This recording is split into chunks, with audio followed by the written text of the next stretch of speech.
P এবং minus button একসাথে চাপ দিবেন, 4টা ডিজিট আসবে। এখানে 2019 বসাবেন, তাহলে 2 নম্বর প্রোগ্রামে ঢুকতে পারবেন।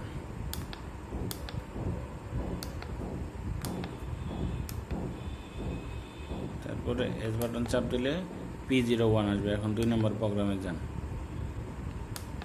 যাওয়ার পরে এখানে 4500 আছে। এখন আপনি একটু কমাবেন না বাড়াবেন এটা চেক করেন। সে ধরেন এটা 4800 করলেন, তাহলে এস বাটন চাপ দিয়ে ধরেন 2-3 সেকেন্ড, তাহলে সেভ হয়ে যাবে।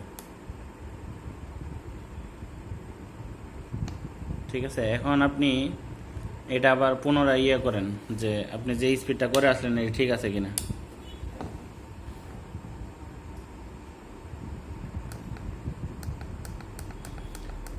এইভাবে একটু প্লাস বাটন চাপ দিয়ে একটু বাড়ায় নেবেন, যে 4500 করে আসলেন, 4500-এর উপরে আর যাবে না।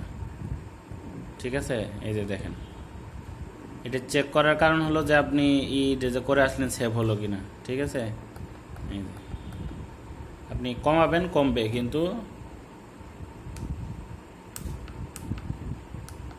কিন্তু সেভ যতটুকু করে আসছেন অতটুকুর বেশি আর যাবে না। পি এবং মাইনাস বাটন একসাথে চাপ দিবেন, 4টা ডিজিট আসবে। এখানে 2019 বসাবেন, তাহলে 2 নম্বর প্রোগ্রামে ঢুকতে পারবেন।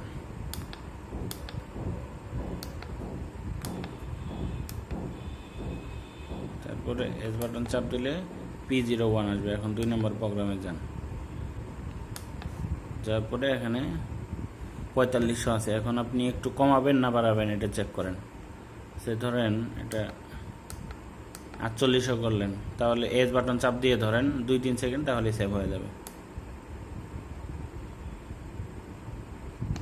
ঠিক আছে, এখন আপনি এটা আবার পুনরায় করেন যে আপনি যে স্পিডটা করে আসলেন এটা ঠিক আছে কিনা।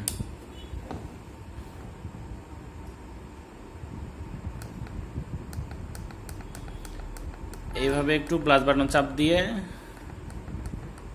একটু বাড়ায় নেবেন, যে 4500 করে আসলেন, 4500-এর উপরে আর যাবে না।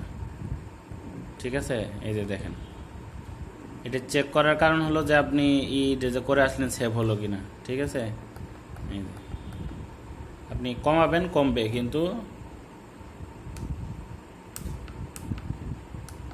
কিন্তু সেভ যতটুকু করে আসছেন অতটুকুর বেশি আর যাবে না।